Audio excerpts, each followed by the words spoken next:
All right, hello everyone. My name's Abby Duffer. This is a task assessment. I'm doing an outside hitter, how to attack a ball from a right-hander's perspective. Obviously we're doing volleyball. This is part 2 of the task analysis essay. The video portion of me explaining everything, I'm going to be going through the phases and the cues, key features, all things like that to hopefully teach you how to successfully attack at a volleyball. So we're gonna start. This is also my makeshift net, and my neighbor is mowing their lawn currently, so if it's loud, I'm sorry. I'll try to speak over it. So phase 1, we're gonna start with the transition. We're gonna start with our feet and legs to transition from the net.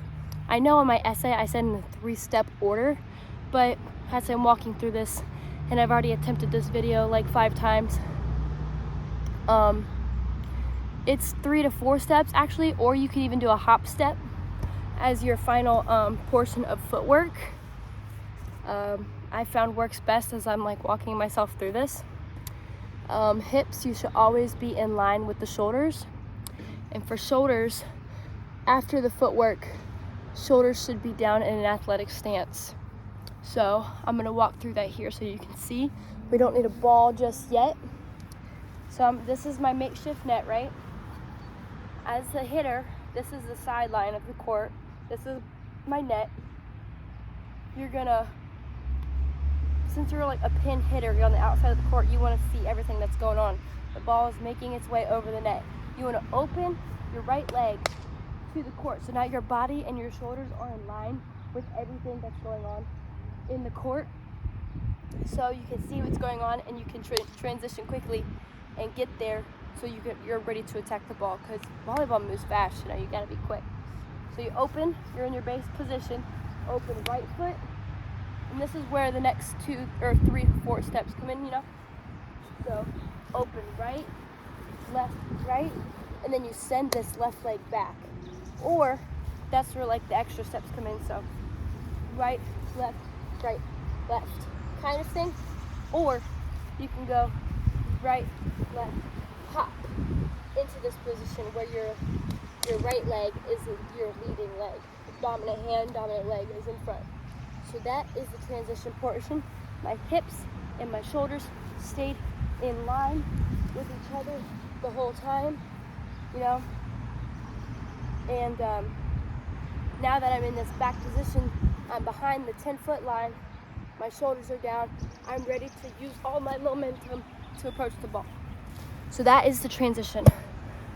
Key points, move quickly. Those last few steps need to be fast. Your first step should be a big one, making that distance shorter. Big steps move far. Sorry, I'm like out of breath from that. A quick transition definitely helps your setter know that you're ready to hit the ball so that your team can run like a quick offense. So that's phase 1. Phase 2 is the approach. We're just focusing on feet and legs and the arms. So we're gonna focus on a 3-step approach. For this assignment, I know there's other ways to do it, but I've just been taught always done the 3-step approach. So feet should follow the 3-step approach. 1 big first step and 2 little second and third steps. And then your arms should be out in front of you, but then thrown behind the athlete to be able to use to jump. So now we're gonna get into that as well. So once you've transitioned off the net, you're in this position. Being right-handed, my right leg is gonna be in front. All my weight is on this leg, ready to take a powerful step to take off. So you're gonna take a big left step. This is the first one. Like I said, big steps help you cover more distance in a quicker time frame. So left is towards the net. Your body, your shoulders and your hips are still in line. You're gonna take your next right step and kind of plant your leg at a 45-degree angle to the net and to the setter, and they're gonna be quick. So this first right foot step will eventually open your shoulders and your body up to your setter, knowing that you are in a position to hit the ball, right? So, leading with the right, left, this left leg is gonna close, and now my body is at a 45-degree angle with the net. Obviously, I'm really close. You don't want to be this close in a real game, but I'm trying to stay in the frame of the video. So you are now 45-degree angle to your setter. Your shoulders are open to the set. And now the arm portion of this, you go left, right, left. You swing your arms.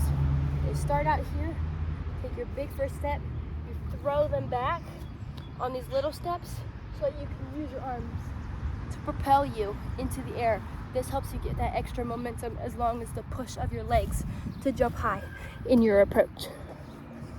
All right, so that was phase 2. Key points, use those arms, absolutely. Your arms will help you jump higher. 3 steps, big first step, helps you get to where you need you going. And coaches always say that like your first step should be in the direction of where the ball is going to land. So it directs you to the ball so that you can get your body behind it to make a successful attack. So now phase 3, we have the jump. So we're focusing on legs and arms here. All leg muscles must be used to jump, coming out of a squatted position to jump high. Also, for your arms, both arms high above the head while in the air. Your non-dominant arm is your guiding arm, and your dominant arm preparing to make contact. So, this ball has been set to you, right? They say you want to start your approach just a few milliseconds after the setter sets the ball, because technically for an outside hit, this is either a 4 or 5 tempo set. So what's going to take the setter? She sets it's going to 1, 2, 3, 4, or it's going to be a little bit higher. 1, 2, 3, 4, 5. So you got some time, but even still, 4 seconds is still very fast in the game of volleyball. So you should just leave a second after they set the ball. Because in a game, your adrenaline's rushing, your body's gonna move quicker than you anticipate, so you're gonna rush and get there and be on time if you leave just a little bit after. So anyway, you're here, right? You use your arms in the approach to get to this 45 angle. You use your legs. You're in a squatted position. Your arms are thrown back right here. So now my legs are engaged. You're going to use your arms, throw them up high into the air, accelerate and push off the ground through your legs. And you want to hit the ball at its highest point. So that's why you want to jump high, because if you hit the ball at the highest point, then you have all of the options, you know? You can hit over the block. You can hit any different shot that you want. So being high and having that elevation advantage is crucial, you know? So we're here, jump up, use all your leg muscles. Your arms are high and above your head. My left arm, being my non-dominant arm, is going to come in line with the set. So now the ball is out here, right? It's the guiding arm. So the ball is being set, it's coming here. I'm guiding it with my left arm.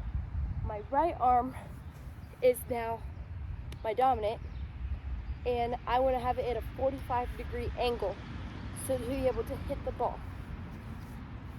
So you're up, you're coming up, almost like you're doing a bow and arrow, but your left arm is just up, in a way. So you're like this, 90 degree. You want your hand to be back, because in the next part, it'll help your swing. So now, some key points for phase 3. Jump high, use your arms, you know, like I kind of said before, and make sure you use that guiding hand. I know it seems dumb, but you go up and you're just like this. How you how are you supposed to track the ball? How are you supposed to get yourself in a position to use that arm swing to attack it? It's just awkward if you don't have it. So the guide arm is a big key. Phase 4, we have the arm swing. So in the contact of the ball.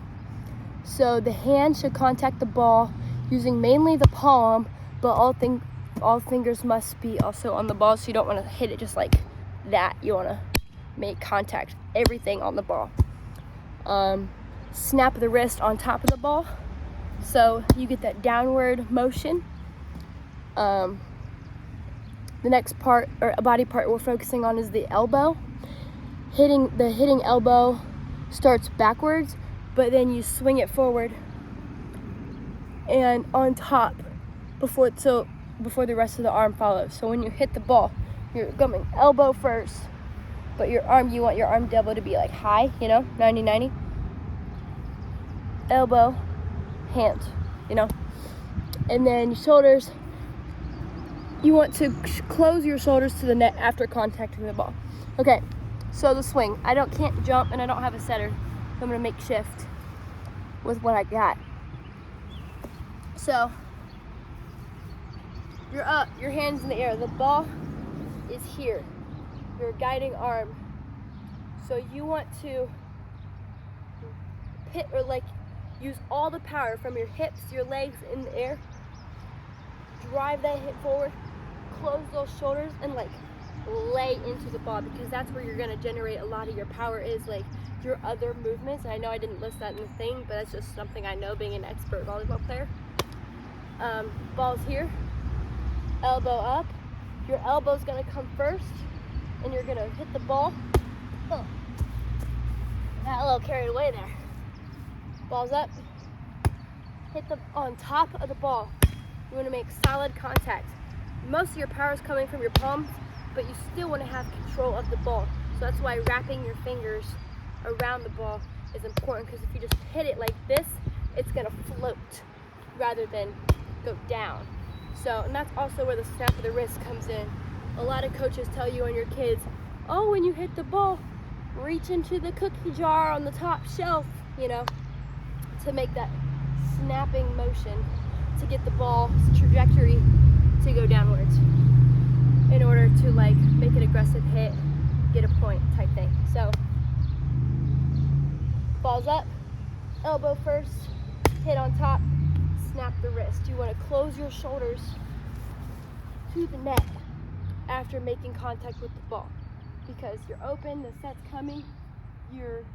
No matter what the ball does, whether it's in, too far out, you're open, and you can move your shoulders to wherever the ball is going to go, and your arm is going to follow. If it's here, you're still in a position to attack the ball. So that is the arm swing and the contact. Again, key points: wrap all fingers on the ball, because you don't want it to float off the court. You want to hit it down. Snap your wrist, helps it go down. Closing your shoulders brings the power. And then phase 5 is the follow through and landing. So the feet and ankles aren't super important, but they are crucial for injury prevention. Simply land on both feet and stay on your side of the net. The follow through, you want to snap your wrist downward after contacting the ball, and your arm swing all the way until your arm is at your side. So you hit the ball, right? You make contact. Bam. You hit the ball, it goes to the other side, right? You don't want to just stop here, because then you just halt it all of your power, and you basically just half hit the ball. So you swing, you open your shoulders, elbow, arm, and you snap on top.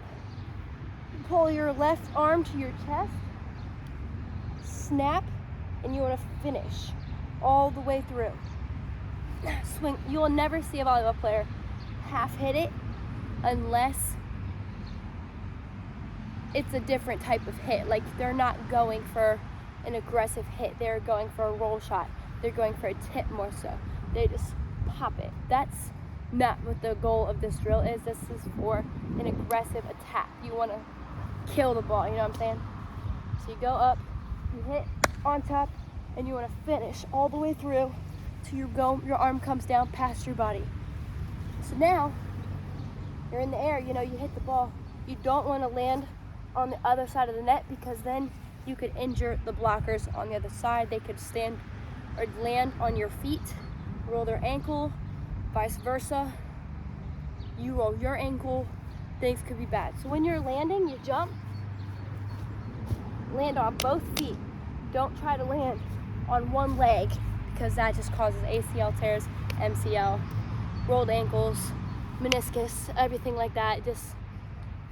It causes lots of problems. So land on both feet.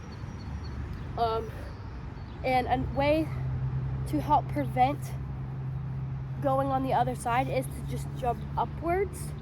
I should have mentioned this in the jump section of this assignment, but you jump up and you just propel straight up. You don't want to swing like a broad jump. You want to swing straight up, shoulder, elbow, wrist, follow through. So I know that's pretty robotic, but I'll walk through it kind of as a recap. Transition, open, quick hop, left, right, left, arms down, jump up, guide hand, elbow, wrist, snap, follow through. So, it's pretty fast, but that's basically what it is. And I'll do a little demo if I can. Here. Now I jumped on the net, but I'm in the backyard by myself, so I'm not gonna hurt anybody. But that's what it should look like. Cues for the last step. Like I said, don't broad jump, jump straight up. Snap your wrist downward. Following through will help send that ball downwards. Get a successful spike. And if you hit it hard enough and you jump high enough, you can just hit over every single blocker and just constantly score points, which is what your team wants. You want to win. So that is the 5 phases of how to attack in a volleyball from the outside hitter position. Thank you so much for watching, and I hope you learned something.